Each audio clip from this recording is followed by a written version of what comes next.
सत साहिब दर्शकों, आपका हमारे YouTube चैनल पे फिर से स्वागत है।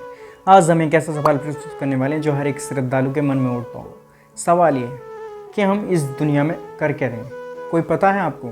बट यहाँ पर आए, जिए, मांस खाया, जिंदे जानवरों को मारा, उनका गोश्त खाया, मांस खा कर और पाप चढ़ाए, कुछ इसके अलावा कुछ किया नहीं। बट यहाँ पे लोग कुछ नहीं सोचता, बस ओनली ये सोचता कि खाया पिया, जो खाया पिया वही अपना। बट ऐसा नहीं सोचता कि यार हमें भगवान की भक्ति करनी चाहिए, सच्चे गुरु बनाने चाहिए जिससे कि हमें मोक्ष प्राप्त हो सके, इस जन्म मरण से छुटकारा मिल सके। पर ऐसी भाई किसी के पास टाइम है ही कहाँ। हमेशा वो तो अलग गलत उल्टी सीधी चीज़ों में शौक पड़ा हुआ है, नहीं सोचता।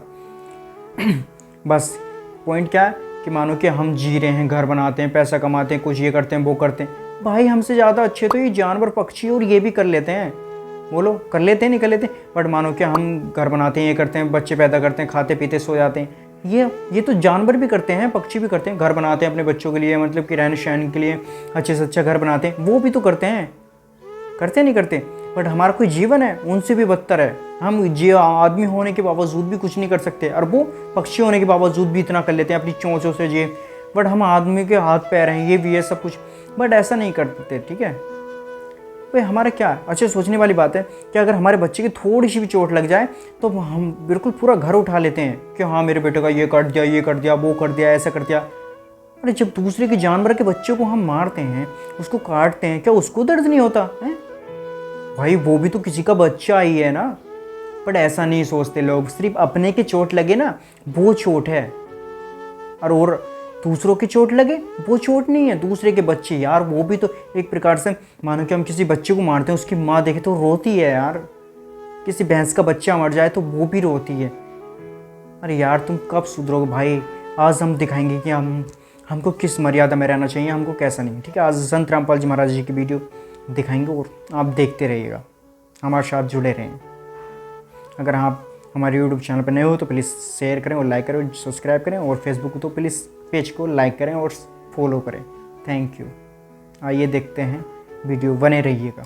होगा जन्म मृत्यु से छुटकारा, आइए जानते हैं इस वीडियो में। ये राधा स्वामी पंथ, जय गुरुदेव पंथ, सत्ता सौदा सिरसा वाले का पंथ, या और भी किससे तो बात कर लो, सब ये कहते हैं परमात्मा निराकार है। चाहे कोई राम कृष्ण का पुजारी है और विष्णु जी की मूर्ति रखे, हम भी ऐसे ही करते थे। फिर पूछते थे कि भी भगवान कैसा है? ये परमात्मा तो निराकार है, वो तो दिखाई थोड़ा देता है, उसका तो प्रकाश दिखता है। फिर श्री विष्णु जी की मूर्ति किस लिए रखी जब भगवान निराकार है? तो विष्णु जी क्या है? तो हमारा ज्ञान कोई आधारित नहीं था। हमारा जो ज्ञान है ये विचलित था, निराधार था। अब जैसे गीता जी अध्याय नंबर 2 के श्लोक नंबर 53 में 53 में कहा कि अर्जुन, जिसमें तेरी बुद्धि भिन्न भिन्न प्रकार के भ्रमित करने वाले वचनों से हटकर एक परमात्म तत्व के तत्व ज्ञान पर स्थिर होगी, तब तो तू योग को प्राप्त होगा, तब तो तेरे में भगत के लक्षण आवेंगे, तू योगी बनेगा, भगत बनेगा। तो दास आपको ये भिन्न भिन्न प्रकार के भ्रमित करने वाले वचनों से हटाकर और उस एक तत्व ज्ञान पर स्थिर करना चाहता है। उसके लिए आप जी को सभी धर्मों के धर्म ग्रंथ आपके रूबरू करता है ये दास, और जो उस धर्म के धर्मी वर्तमान के जो प्रवक्ता हैं, वचन करता है, या अब से कुछ 100-200 वर्ष पहले तक के आ रहे हैं, जो अपना अनुभव बना करके,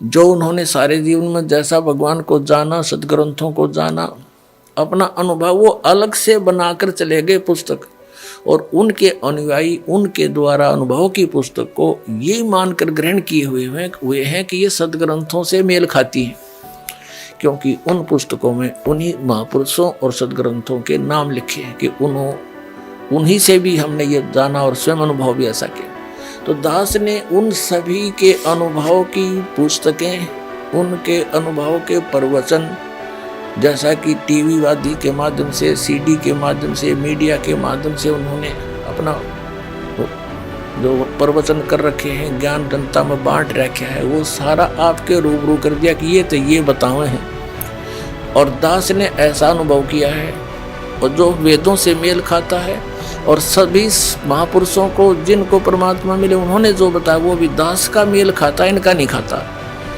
तो इससे उनको रिजेक्ट कर दो। तो उस गलत अनुभव को, गलत ज्ञान को, शास्त्र विरुद्ध ज्ञान को त्याग के और शास्त्र विरुद्ध साधना को त्याग कर शास्त्र अनुकूल साधना ग्रहण करो। ये सारा कुछ प्रयत्न करके निष्कर्ष यही निकालता है दास कि आप उन सभी को त्याग कर, जो आपकी दिशा ठीक नहीं थी, वो शास्त्र ठीक नहीं थे, उनके अनुभव ठीक नहीं थे, वो संत अनुभवहीन थे, उनको परमात्मा प्राप्ति हुई नहीं, जिनको तुम परम धनी मानकर, महर्षि मानकर, आचार्य मानकर, शंकराचार्य मानकर उनके चिपके हुए हो, उनके पास यथार्थ आध्यात्मिक मार्ग नहीं है। आपका जीवन नाश हो रहा है और ये प्रमाण प्रूफ देख लो। और इतना कुछ देख कर भी जो नहीं मानता है, उसके लिए परमात्मा कहते हैं वो चातुर प्राणी तो चोर हैं, जो अटपट करके दुनिया ने पीछे लगाए बैठे हैं। कहते हैं चातुर प्राणी चोर हैं, ये मूड मुग्ध हैं, ठोठ, इतना ज्ञान देखकर, प्रमाण देखकर भी उनके चिपके बैठे हैं, वो हैं मूड ठोठ, बिना अकल के, और वो संतों के नहीं काम के, उनको दो गलजोट।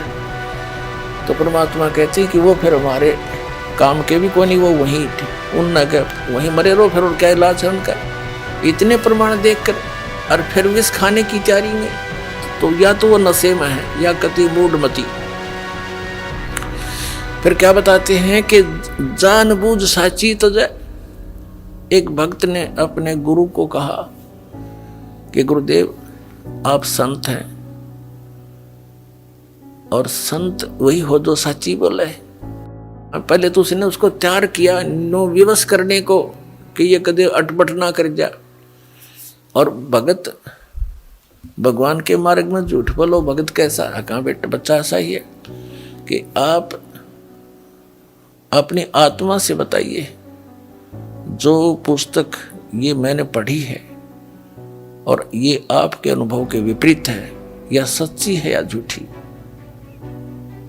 तो उसने कहा भाई तेरे को सच्ची लगती होगी तू ग्रहण कर ले, मैं तुझे बाधा थोड़ा ही कर रहा हूं, मुझे तो अच्छी लगती नहीं। तो उनको कहते हैं जानबूझ साची तजय और करे झूठते ने ताकि संगत है प्रभु स्वप्न में बना दे। इसे दुष्ट के दर्शन भी नहीं करे, सपने में भी जानबूझ कर। किस लिए? सिर्फ अपनी वो मेहनता ही ना छूटे, और कलगदा बनेगा वह मेहनता ही वहां छूटेगी, फिर मारेगा कड़ में लठ कुमार, डायमंड का बोरा कब्र पर होगा। तो हमने जो भी संत महंत आचार्य ऋषि महर्षि शंकराचार्य संत हैं, ये सभी परमात्मा के लिए ही निकले हैं।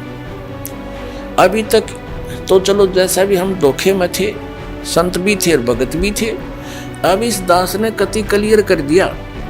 अब इन संत महंतों ने या तो ये बताना चाहिए कि रामपाल झूठ बोल रहा है, एक पॉइंट गलत सिद्ध कर दो मेरा, और नहीं तो अपना कल्याण कराओ।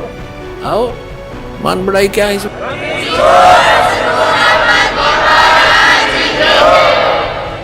अब जैसे एक डॉक्टर है और डॉक्टर के पास औषधि की खोज होगी, आपका वो रोग है, उसमें मान बढ़ाई की है। डॉक्टर का काम तो दवाई देना, मरीज का काम लेना और खाना, उसमें के कौन बड़ा और कौन छोटा? डॉक्टर डॉक्टर ही है, दवाई उसने देनी है क्योंकि उसको वह मिल गई है।